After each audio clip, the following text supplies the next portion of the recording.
Hey, so as Preston said, this is our most popular webinar ever. Today, we're going to be comparing actual results from ChatGPT, Claude, Gemini, and SimpleAI on exercises that have to do with reviewing contracts. Um, this is what we'll be covering today. So we will be covering general purpose versus purpose-built AI tools. What's the difference between the two? We're then going to go through some really interesting results from a survey that we conducted earlier this week. Preston's going to be sharing details on that. Then we're going to look in detail at how each tool performs at contract review work. We have three specific exercises that we deep dived into. And then we're going to talk about which tool suits each use case. So, spoiler alert, we're not saying general purpose tools aren't useful if you're a lawyer and that you should only be using purpose-built tools. We're going to actually be talking about use cases where general purpose tools are actually more suitable. So we'll be going through that in detail. Um, Before we start, not all AI is considered equal. So I don't know if, I mean, from the survey that we conducted, a lot of you responded to that survey. It's obvious that everyone's already using AI. Lots of people are using it for personal reasons and also professional. But if you've used different AI tools, I'm sure that you feel that they each have their own personality. And it's true that each AI tool is built in a way that expresses different outputs, and those outputs will make you feel a certain way about the AI. So if we look at things like, I don't know what Myco is, by the way, I don't know if you do, but you see Gemini and ChatGPT are like a magician. And so there's people out there that are creating these diagrams and these visuals to represent how they feel about the AI's personality, which is so interesting to witness considering how new this technology is. We're already anthropomorphizing them and putting them into different categories.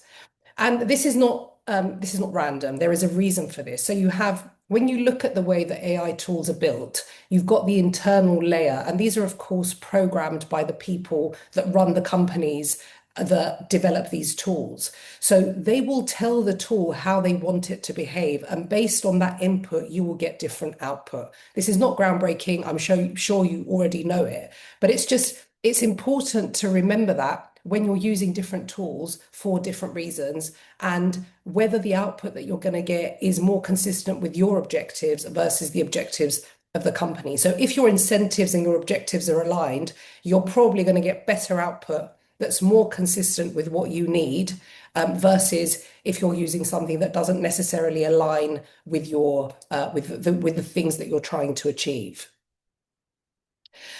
The difference between general AI and purpose-built AI is that general AI is meant for, as the name suggests, general use. So it relies on the user to provide open-ended prompts. So you can type in whatever you like. It doesn't want to put you into a structured workflow because it wants you to use the tool for anything and everything. Whereas purpose-built AI is guiding you through a process. So it's telling you these are the workflows that we think you need to be following in order to get the output that you need. So the design of purpose-built AI is more aligned with achieving your objectives more quickly.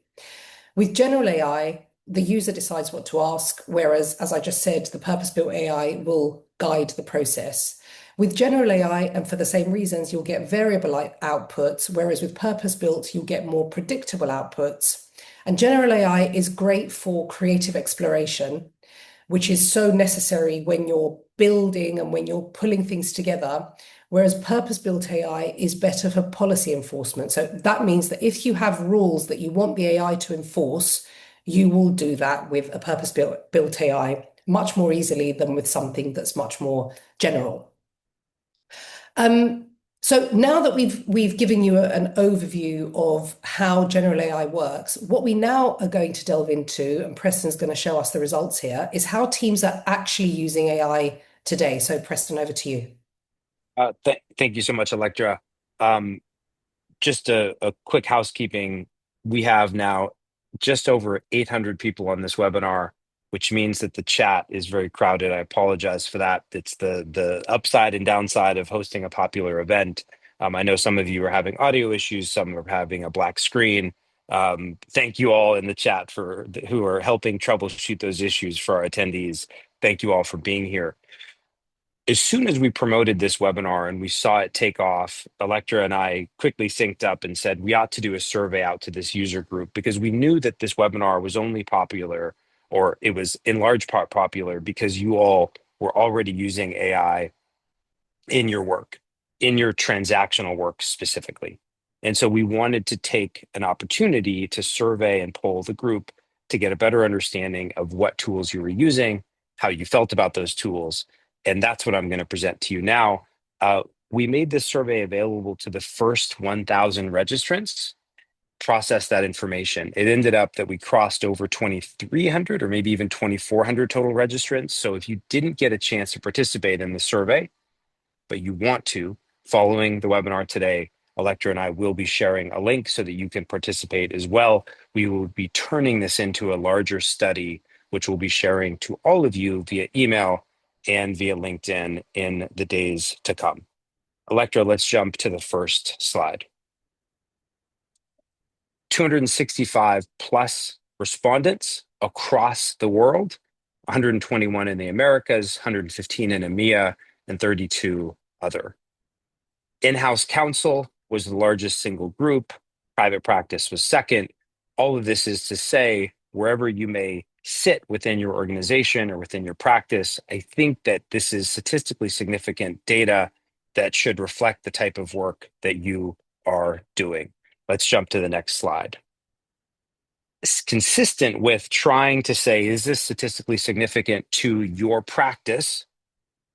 We have about half of the group, or sorry, less than half are single attorneys. So this might be private practice or an in-house team of one.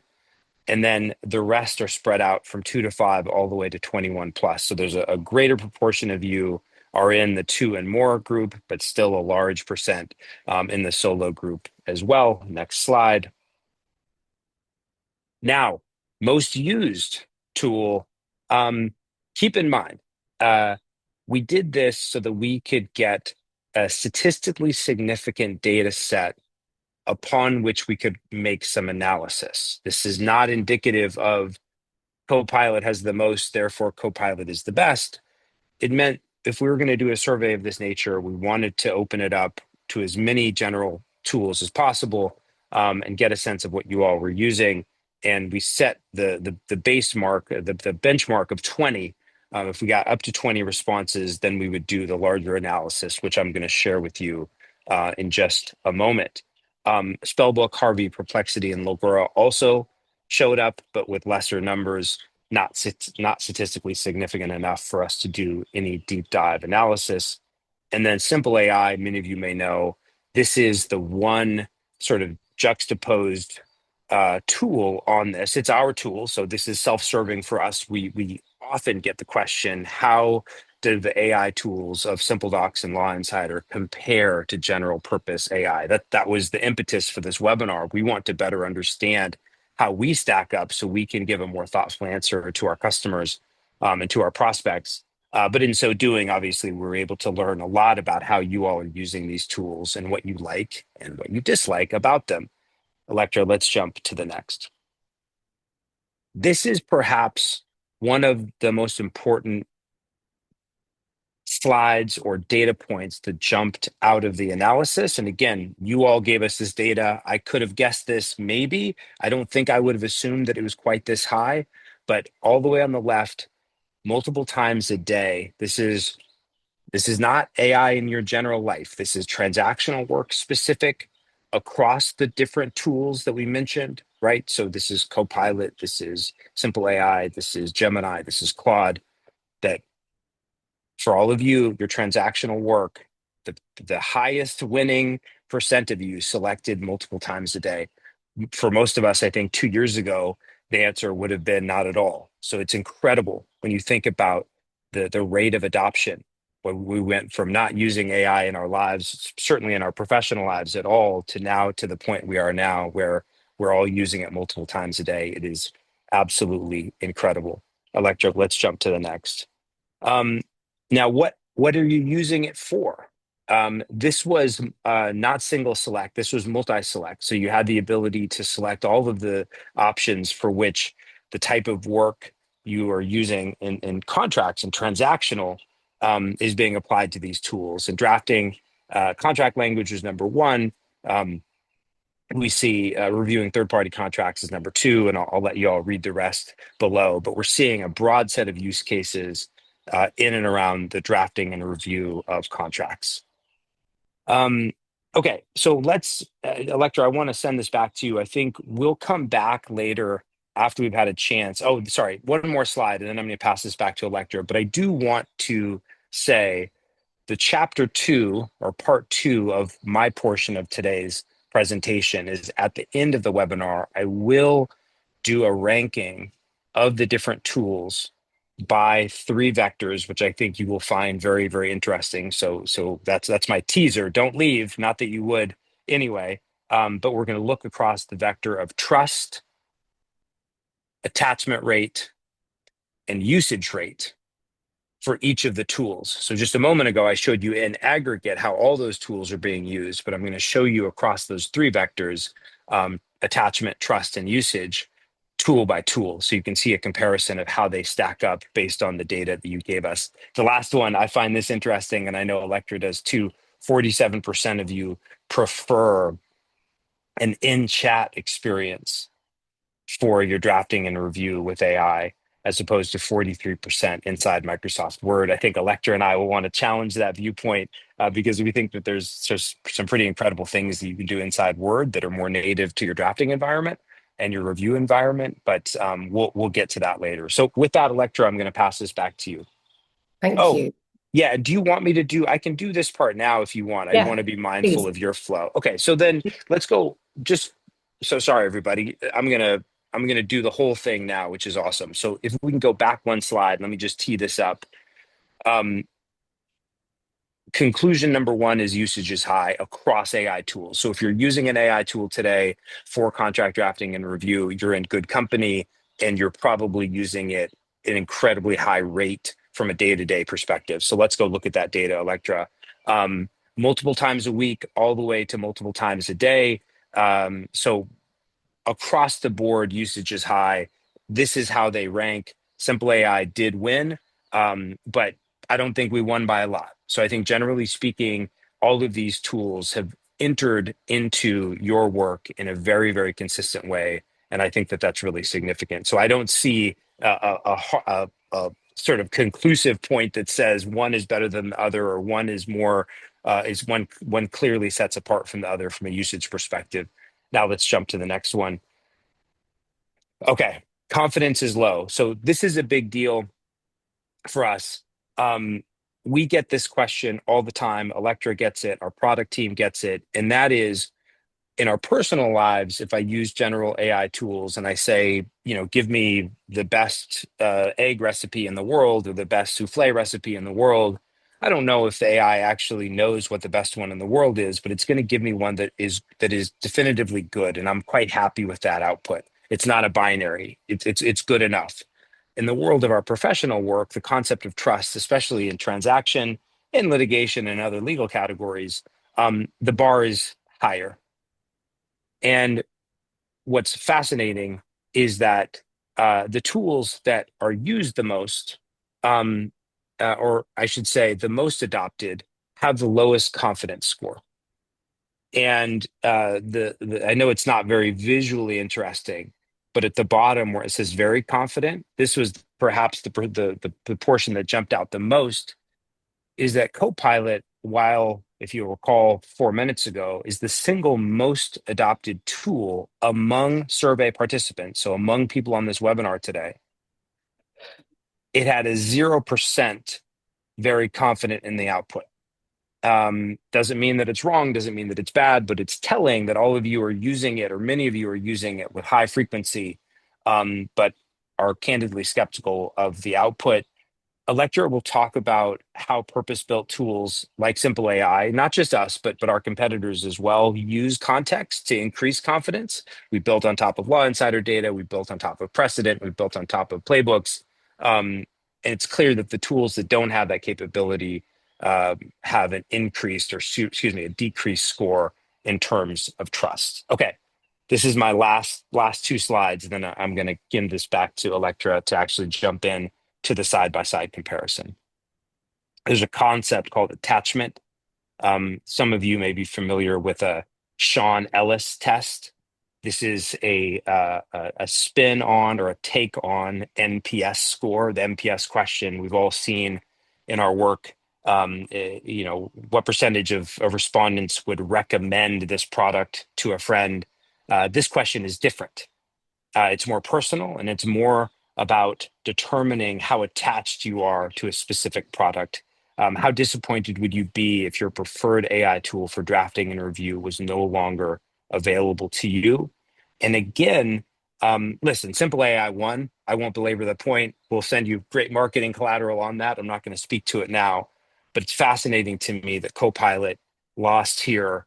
They lost on trust, and yet they are the single most adopted. So it's an interesting topic. I think as we looked into some of the comments of the analysis of how this came to be, my assessment is that many of you inherited this product through an existing enterprise account, which gave you access to it. And so it's a budget constraint, it's an accessibility and sort of proximity constraint, or advantage, I should say. But the resounding perspective is that this is not a product that you would cry over if it was taken. So this is my last slide. General purpose LLM summary. Adoption is high, usage is high, trust is low, attachment is low. So again, we'll be sharing a written summary of this data in the days to come. We'll also be giving those who did not get to participate in this survey the opportunity to do so. And with that, I'm going to pass this back to Electra. Thank you for that, giving me that few minutes. Thanks, Preston. So I thought that was really interesting and quite surprising with some of the results. And I'm really going to take those on board. And I look forward to actually drafting up the report that comes out of the survey, but also we'll be sharing the results from the work that we've done here so that you can see for yourself the analysis if you want to go deeper. There are lots of insights in there. And when you actually delve deeper, and I don't know if anyone's had the time to test multiple tools against each other, but this is what we did for the purposes of this webinar. We had the same contract, we used the same contract, we used the same instructions across 4 tools. Those were ChatGPT, Gemini, Claude, and SimpleAI, and the results were different. So the 3 exercises that we conducted were first to review a contract. Second was to make changes to a contract within the document, because that's what lawyers want. And then the third was to draft new language. It was a clause specifically. So we used the same prompt across all 3 tools in order to see what the results would be. So exercise 1, review a contract. So this was the MSA that we used. This is an AI generated MSA. It's not particularly great. It's really good for demos. So I use the one that I use day to day when we give demos of SimpleAI.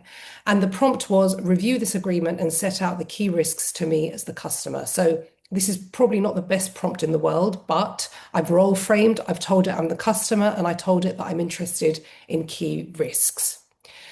So the output analysis, just at a high level, were that Claude, ChatGPT, Gemini, and SimpleAI did perform quite differently. So as I said, these tools have a personality. I use all 3 of them for different reasons. I usually use Claude for writing. I use ChatGPT for very broad analysis, and I use Gemini for images personally. And of course, I use SimpleAI for my legal work. But when it comes to the output analysis here, Claude was really good at structuring. Claude is so good at analyzing and structuring large bodies of data. So it's very good at pulling it all together. It was quite good at picking out the legal standards, but it wasn't production ready. So it was very kind of, here's an output, go ahead and put lots of work back into it. And it also missed a few things. It was a good draft, but it needs finishing. And I'm going to show you the results in more detail. ChatGPT was very broad. Sometimes it just talks too much, and it does the same way you're using it when you're using it for legal work. It just goes on and on and on, and it's so broad that you get lost, but also the point gets lost. And so it can often overreach to include things that, as an experienced lawyer, you know would not be enforceable. And it just feels quite generic and not very contract specific. When you look at it, at first glance, you might think, oh, this is quite robust. But actually, when you go into it, you realize that a lot of it is fluff. And with Gemini, it's again good at structured outputs. I like the way that it provides the output because it's quite readable. The quality was the lowest, and I'll show you this in a minute. There were quite a lot of inconsistencies and conflicts, not very good at legal nuance, and it was just generally less reliable for legal drafting. SimpleAI, of course, did better because it's purpose-built. It wasn't perfect. It still requires some work because it didn't always hit all the spots that you wanted it to, but it did require less rework if you wanted to make it production ready. It's also more aligned to workflow and execution, so not just generating. This is what happened in practice. So I'm going to focus. There were lots of sort of details, but there were 5 areas where there were serious inconsistencies, and these were across these clauses. So limitation of liability, personnel replacement, order of precedence, consequential damages, and breach notification trigger. So the liability cap gap, all 3 tools flagged the liability cap as low. ChatGPT went the furthest on the commercial impact. Claude was too narrow, and SimpleAI identified a structural issue. So, as we all know, a liability cap isn't just a number, there is a commercial impact there.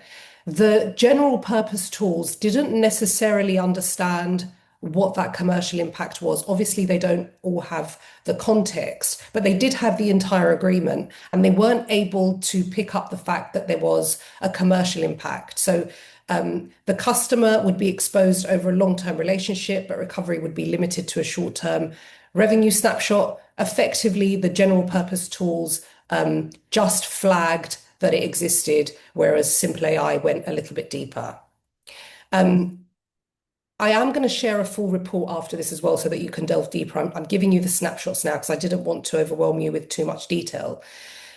So this one was identified across the board, but it was very inconsistent in the way that it was identified by each tool. Whereas here, Gemini got something wrong completely. So it says that there was a personnel replacement clause in there. The supplier can replace named key personnel with your consent. I told it that I'm the customer, but the agreement notes that your consent must not be unreasonably withheld, which is quite, not to be unreasonably withheld is a customer protection, which means that the customer controls whether key personnel can be replaced, whereas Gemini read the safeguard as a threat. So Gemini went, this doesn't support your it doesn't support your position here, whereas actually it does. So it kind of flagged something as a threat when it wasn't. So you can imagine if you're not a lawyer and you're using that, that can create risk. But also if you're a more junior lawyer and you're using that, that might create a bit of confusion and difficulty there. Then we saw the order of precedence and how that appeared. So only SimpleAI identified the order of precedence issue. The MSA provides that the statement of work terms override the MSA in case of a conflict, whereas Claude, ChatGPT, and Gemini didn't flag that at all. So this was missed entirely. And of course, this clause determines which document actually governs the relationship in practice. So it's important to flag that. And it is a key risk if that's not in there. And the consequential damages gap. So Claude missed this entirely. It referenced it as just in passing. It didn't flag it as a standalone risk. ChatGPT flagged it. SimpleAI flagged it with more precision. But of course, consequential damages waiver in an MSA excludes recovery for profits, etc. So this was completely missed by Claude. And all four tools flagged a 48-hour breach notification window, but only Claude and SimpleAI identified why the drafting was problematic. The clause was triggered by the supplier confirming a breach, not by discovering one, which we know that under the GDPR, the 72-hour regulatory notification clock starts from the moment of awareness, not confirmation. So that would be problematic. So it's interesting to see that two tools picked it up, but the other two did not. They completely ignored that part entirely. So if we look at, the personalities and the way that these tools provide the output, ChatGPT is quite surface level. So it will tell you things like the SAO terms override the MSA, consequential damages waiver may limit recovery. Whereas Claude goes a step further and it says this cap is tied to the fee. So it looks at the overall context. It doesn't just flag gaps that are much more high level. And then if what we see with Simple AI is that it's much more contextual. So it will look at the overall agreement, it will look at the fees, it will look at the term of the agreement, and it will give you an assessment based on the overall agreement rather than just, it feels like the other tools are just picking up elements of the agreement and then flagging them in a way that shows that they're trained on just enormous bodies of data rather than pulling from, specialized libraries like Law Insider. Okay, Preston, I'm seeing the chat. Any questions that I should be answering? Um,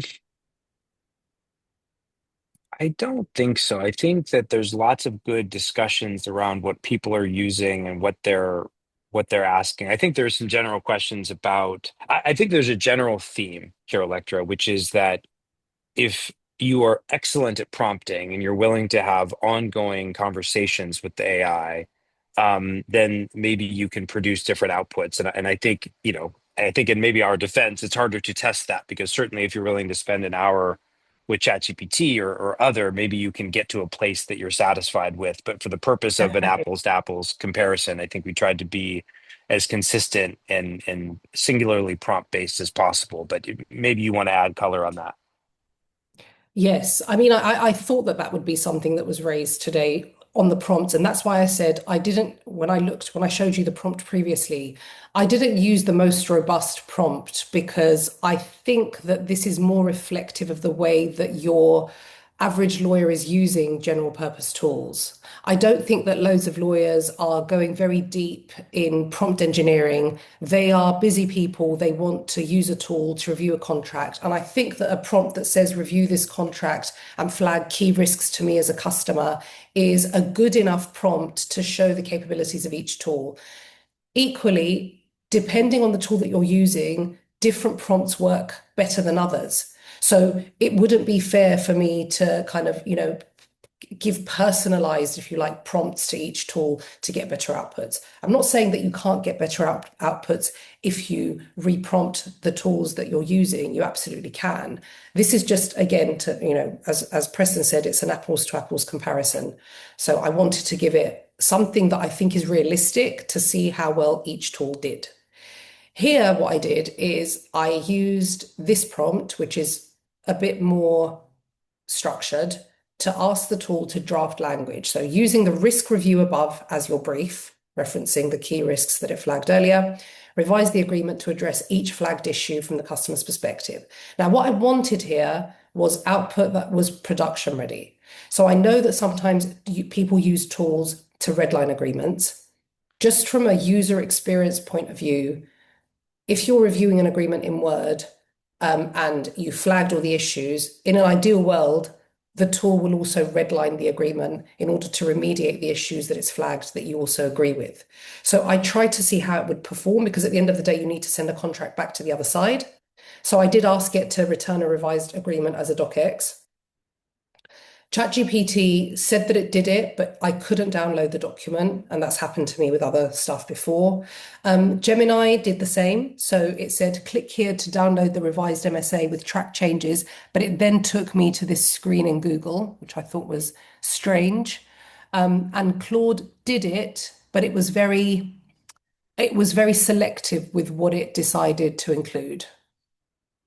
So it didn't include remediation for all the key risks that I'd flagged. SimpleAI is made for this because it's a word add-in. So it's almost not fair comparing it because SimpleAI is designed for this purpose. But ultimately, it would make an amendment directly in Word. So wherever it is that you're working, you would like your tool ideally not just to flag the changes, but also to make the changes if that's what your objective is. So if your objective is to have something that's production ready so you can send it to the other side, then general purpose tools were unreliable at best. The third exercise was the drafting of new language. And Preston, if you don't mind, could you get SimpleAI ready so that we can drop this prompt in and then we can show it. If you could Yeah, share your screen a moment. yeah, Thank you. absolutely. Will do. So the instruction was draft and non-solicitation clause. Again, this will be in the report that I share with you with the detailed drafting. But ChatGPT was comprehensive, but the reality was that if you had dropped that into a contract, it would be harder to enforce in practice if you ever wanted to. Gemini had a clause where it had basically conflicting timeframes. I know that they're placeholders, but again, that might be confusing to someone who's a bit more junior who's using Gemini to draft. Claude was quite good because it gave you placeholders with options, and when someone looks at those options, they feel like they are more aligned with market standards. So Claude was quite good at drafting language that you can manipulate in a way that makes it clear to you where you would manipulate the language. And SimpleAI is, yes, it not only drafted the language, but it also gave you a benchmark as to how this fits with vis-a-vis a body of contracts that lives in Law Insider. So Preston's going to share that in a moment. So Preston, do you want to take over? Yeah. And as I'm getting my screen ready and awaiting instructions from Electra on what to show, um, a bunch of questions thematically that I just want to address since we have a minute here. We did not include Perplexity. We did not include every general AI tool. We will do more research in this vein. The popularity of this event perhaps exceeded our expectations. Uh, so we will jump into that. I promise. Um, the reason, Carrie, that Electra loves Simple AI is because Electra built Simple AI. So the purpose of today, in large part, is to compare a purpose-built tool like SimpleAI, which competes with Spellbook and GCAI and other tools that you all are mentioning in the comments. But we are selfish in our work and our research, right? Because we want to understand, for those of you who are selecting general purpose tools, general LLM tools, what use cases are better or equal with those compared to our own software versus where do we win or maybe where do we lose, right? So we try to be as measured as we can, but that's sort of the what's in it for us. So the why we're doing this today is that we can better understand, and then we can go build better features and outputs for our customers and for our prospects. We didn't include deeper analysis of other purpose-built AI tools, in part, in large part, because we don't have access to them. So we don't have Spellbook accounts, we don't have GCAI accounts, so it's harder to get those, and we don't want to breach any confidentiality as competitors.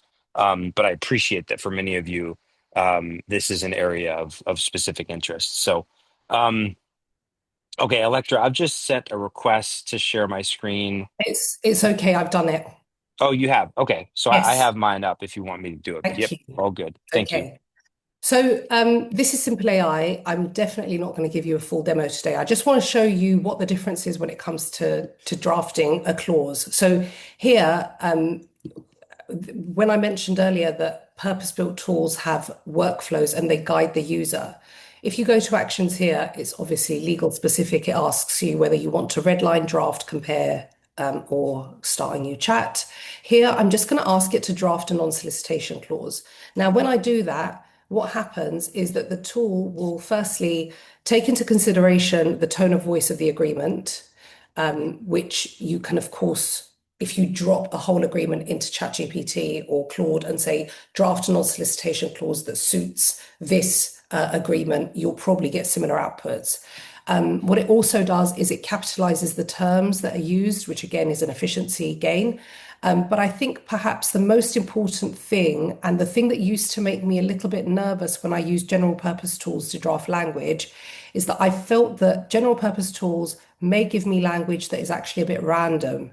And that if I share it with the other side, particularly when I'm reviewing or adding language to an agreement in an area that isn't my specialty, that I might get something that feels very off market. So what this is doing here is it's giving you a score for the language that it's generated that tells you that this is 84% similar to clauses in Law Insider's database. And so it gives you the capability to delve even deeper and go into each of the agreements. So that traceability, I think, is the biggest gap when it comes to general purpose tools and its use for contractual drafting or review, because it doesn't give you that tie back to source. So it's very hard for you to understand whether the language that you're seeing is standard, is reasonable, is aligned with what's market. Yeah, and Go ahead, and Chris. if I can just hang on that just for a second, um, a lot of the work that we do and a lot of our focus is around context and bringing usable data into the negotiation stream. When we look at the survey results and we see that usage is high, attachment rates are high, when we see that there's a lot of good reason to make these tools better, but we see that trust is low as a general matter, we believe the assumption that trust is low in large part, as Electra was just sharing, because you don't have great verifiability. You don't like, again, like I go back to a general AI tool in my own personal life and I say, give me the best recipe for chocolate chip cookies. I don't really care if it's the best or not. I just want it to be really good. But in this sense, where we're doing our work that we're going to go give to a client or our internal stakeholder, we want there to be some verifiability. And as Electra will talk about, we think about that verifiability on three vectors. We think about market standards or market data that sort of says, has hallucination occurred? Is this as standard indemnification clause, et cetera? And then number two, uh, precedent. What have we done historically? How does this compare to contracts we've negotiated in the past? And then, oh, playbooks. What does this actually mean against our own internal policies? So that's the part that, maybe the general LLMs will catch up to that and they'll start enabling that. And I appreciate some of you maybe prompting your way into that realm in a sort of ad hoc, just in time way. But we think that the trust is grounded in verifiability, and verifiability is grounded in integrations that are pulling from the right data at the right time. Sorry, thanks for that side quest there. Thank you. So just an overview of all the tools. So ChatGPT is built by OpenAI. I'm not going to go through all of this, but I think that having done this analysis, it's clear that general purpose tools are great for certain use cases. So I think that if you look at each tool and how it's performed, our view is that ChatGPT is really good for small firms that are experimenting with AI on a budget because it's really broad. So whenever you're doing any creative work, ChatGPT is great because it will give you that breadth that you need, and it will allow you to go deeper, and it will give you more threads basically that you can go down. So if you're a small firm and you're experimenting with AI, and you're on a budget, then ChatGPT can absolutely help you to augment the way that you work, but it will also help you with more general purpose activities. So if you're trying to find a way to structure your team, or if you're trying to find a way to give advice in a different way that's more user-centric, for example, and you're experimenting with things like legal design, ChatGPT is really good for that.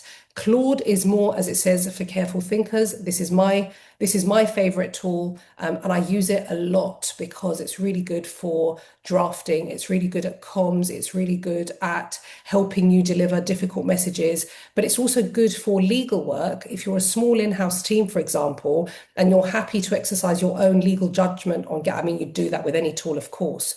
But if you're just prepared for some gaps that you need to exercise your judgment on, Claude will absolutely help you augment the way that you work. Gemini is really convenient if you're a Google Suite organization because it lives where you do. It can ingest context that you might have from your other G Suite tools. It's integrated into your ecosystem. So much like Copilot, people do use Gemini because it's part of the suite that they're already using. That's really convenient and that's important. And the results on Copilot also kind of highlight that. It has enterprise grade security, and it's might be good for in-house teams where that convenience and integration matter more than depth. So if you don't have a budget to go and buy a purpose-built tool, you can get Gemini to a point where it's helpful in your day-to-day work. SimpleAI is really good for any legal team that needs analysis that they can actually rely on and at scale. So things like creating playbooks. You can create a playbook in SimpleAI that will enforce your policy. You can also create a playbook in Claude, but that's only on a per user level. So that playbook won't be able to be used across the organization. So with SimpleAI, you can scale your institutional knowledge with things like playbooks. And this is the difference between general purpose tools and SimpleAI, which is a purpose-built tool in that it will give you that structure that will allow you to scale because it's built for you. Whereas with more general tools, it's built for the masses. And so it needs to remain generic.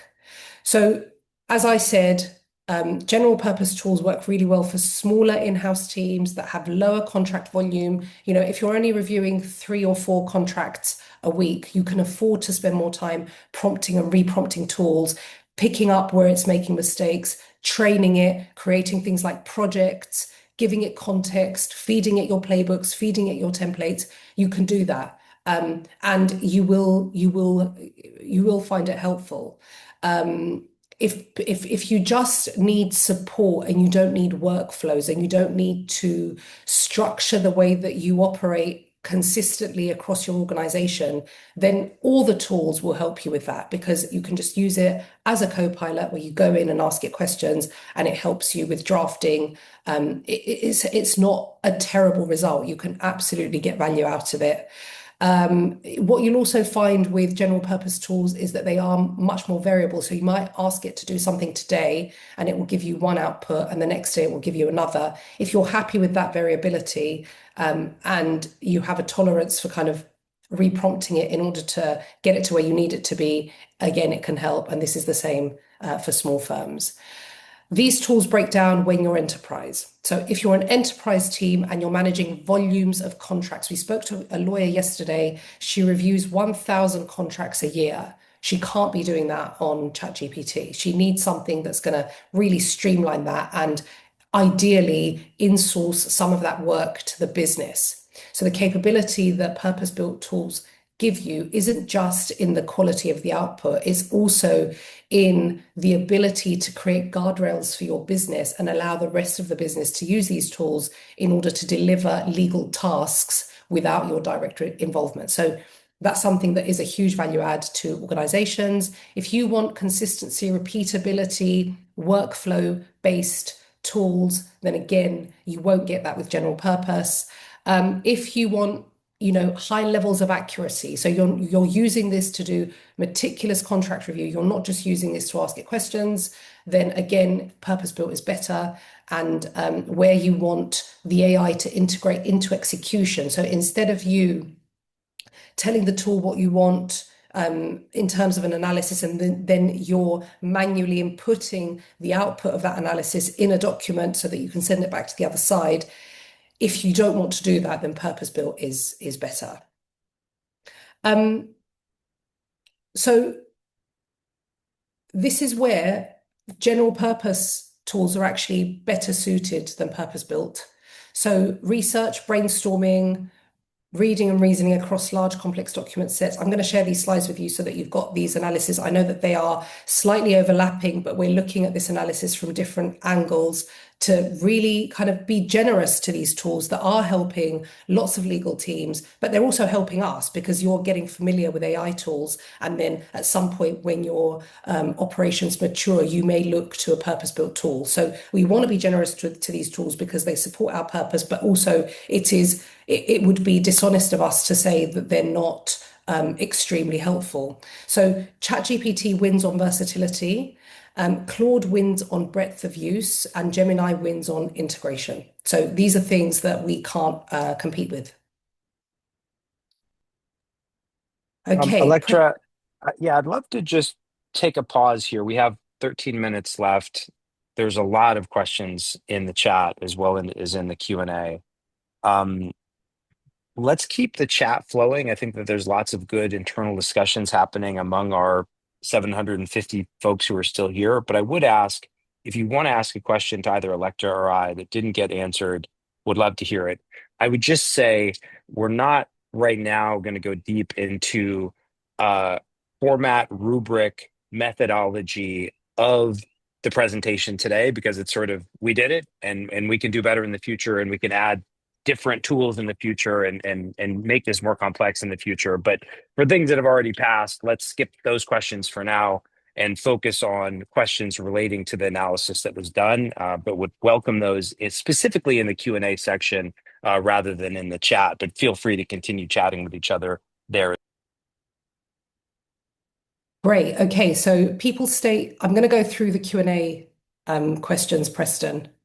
So yeah, so just to echo what Preston said, if you want an answer to a question, please put it in the Q&A just because the chat's a bit hectic. People state that they use it for third-party contracts, but if the contract is marked proprietary, how can we input a third party's proprietary information in an AI tool? Preston, do you want to take that? Um, sorry, I missed it. I was in the comments, Sorry. Electra. Yep. People state that they use it for third-party contracts, but if the contract is marked proprietary, how can we input a third party's proprietary information in an AI tool? Oh, so I won't. So one of the questions earlier was, what are the enterprise info security protections of these other tools? And we certainly did not do that analysis. I know many of you have because many of you have enterprise accounts with these larger tools. These are enterprise grade companies. SimpleDocs and Law Insider are similarly enterprise grade companies. And so the answer is that we do this for defense contractors. We do this for companies in the Middle East and Europe and in the US and Latin America.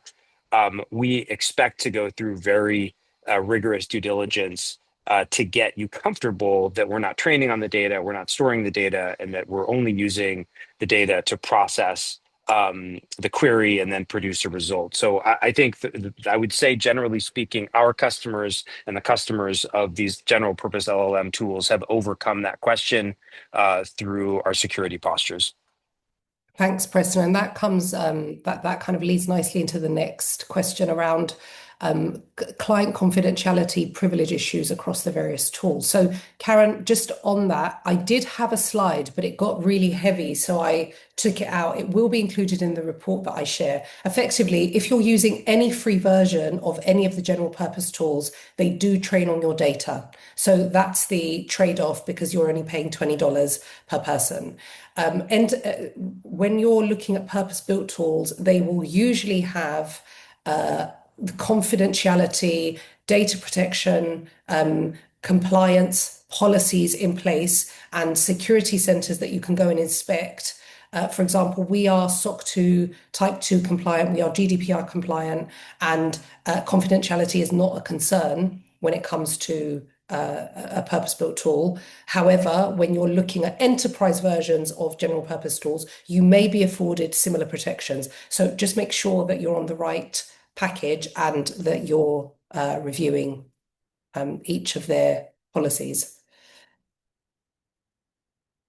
Okay, next Uh, question. yeah, please.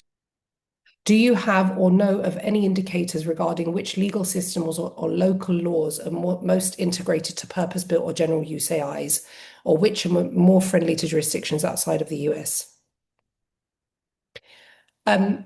So Diego, I actually had this conversation today with our COO because we are planning to integrate with another provider that aggregates data around all public laws in order to be able to surface that data in SimpleAI.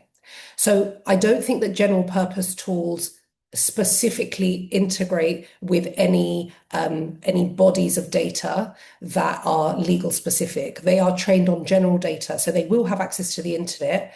But if you're using it to ask it whether something complies with Brazilian law or with French law, you want to also ask the tool to show you which law it's actually referring to and to give you a link to that. With SimpleAI, we give you that tie back to contract precedent. So if you want to know whether something is market standard or whether this is something that happens frequently in French agreements, then you can do that through Law Insider. And we also have the precedent feature, which Preston, I don't know if we'll have time to show today, which ties back to your repository as well. But yes, general purpose tools will not do that. Yeah, and actually, Electra, let me share my screen and I will show that. So we're going to keep answering questions, and I see more coming in. So keep asking them. We still have 7 minutes. We'll take every inch of that. But I will share my screen and take a minute to demonstrate what precedent-based benchmarking looks like. Um, and some questions are coming in about Simple AI, the relationship between SimpleDocs and Law Insider. We'll send you information. I wish in a different universe you all knew that already because we were quite prolific in our email communications, but I know not everyone is on the mailing list. But SimpleDocs acquired and merged with Law Insider at the end of last year. I co-founded both companies. This has been a 15-year journey for me in getting to the place where we can finally use AI tools that leverage and sit on top of what we believe to be the largest public contract database in the world. And so we think a lot about accuracy and trust and verifiability.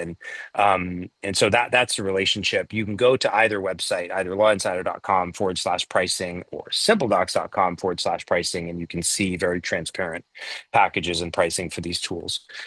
On the theme of verifiability, on the theme of trust, Electra a minute ago showed what it looks like to draft with Law Insider, where you're using it to draft a clause and you're having comparative data coming back that you can verify. I want to now show precedent review, which is a mechanism through which you can compare red lines that have come to you. Let's say I'll use a story, a narrative example here. You've received red lines back on your own master services agreement. And you can certainly have a playbook for this, your policies, your fallbacks, but another way to analyze this and assess tolerance for variance is to say, what have we done with an agreement like this? Maybe even with a vendor like this. Like, what have we done with Coca-Cola in the past for our MSAs? Like, you'll be able to filter down at that level. So in this case, I'm going to click on precedent. I can upload up to 500 documents in the moment to do an analysis, but I have an integration with the SimpleDocs repository. So I'm going to go ahead and select agreement type. I'm going to select master services agreement because that's what I have up. And then I'm going to compare. And in this case, what's going to happen is it's going to tell me if there's insufficient data, maybe what's being proposed. Like we've never seen an agreement like this. There's no precedent that matches all the way through to commonly accepted. Or never accepted. So it's going to give me some comparison. This document, I think, has, let's see, 4 or 5 red lines in it. And you could do this for third party, or for third party paper as well.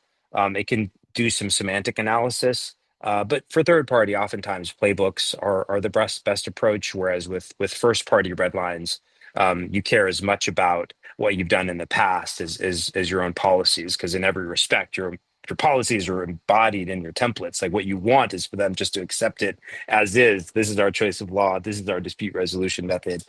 These are our sort of risk thresholds. So what's happening now is it's identified all the places where red lines have surfaced, and it's going to tell me how many different variations there are from a scoring perspective, and it'll give me a score on top. And now I can see that commonly accepted for adds detailed force majeure clause. I see never accepted, and in each of these, we have the ability to now click through and verify. So I can go look at all of the agreements down to the clause level where this has been either accepted or rejected. So, Electra, happy to go deeper here, but I think on the theme of trust, we want to bring and surface Yes. data just in time so that you can make more informed negotiation decisions. Thank you. Um, Thanks, Preston. Let's go back to the presentation. Um, so just to wrap up, there are lots of questions here. I'm gonna feel free to email me after this, by the way. I'm gonna drop my email in the chat in a moment. So if there's anything that you'd like to ask me or have a chat, please feel free to email me. But now I'm just gonna share my screen so that we can wrap up here. What we learned is that AI generated output is not necessarily usable legal work product. Differences in quality do impact risk and enforceability. But although general AI optimizes for completeness, purpose-built AI is more suitable for scale. I think this is the gist of this presentation. General purpose AI is really helpful, but if you're enterprise and you want to scale, you're going to need something a bit more than that. We'd also love to invite you to book a demo with SimpleAI so that you can see for yourself what we can do versus the general purpose tools. And if you've got any challenges while you're demoing it around what we can do versus them, then you're very welcome to pose those to us. So Dory, if you wouldn't mind posting the poll, if anyone would like to book a demo, then please click on this and we will reach out after this webinar to offer you a slot so that you can see the tool in action. And for And the, if you, sorry, Electra, if you book a go ahead. demo, we will also give you 14 days free access. So I know that price is always a constraint and you're thinking about this versus other tools or other AI tools you may be using. So we will give you free access if you book a demo. And I think Dory is dropping the link in the chat. And of course, as Electra said, we'll also, as a follow-up, we'll send those slides, we'll send the recording, and we'll send the demo link. So if you do want to book a meeting coming up after this, we welcome that. Thanks, everybody. Thank you so much. Appreciate all the comments. Thanks everyone for joining us from all over the world. This was great. Electra, oh hey, Dory, thank you. Dory is the You're welcome. one that made this webinar possible. Massive orchestration to bring 800 plus people onto a live event today. So thank you. Kudos to Dory for handling this Dory, so you're well. amazing. Thanks, everyone. Really appreciate you joining us today. Thank you.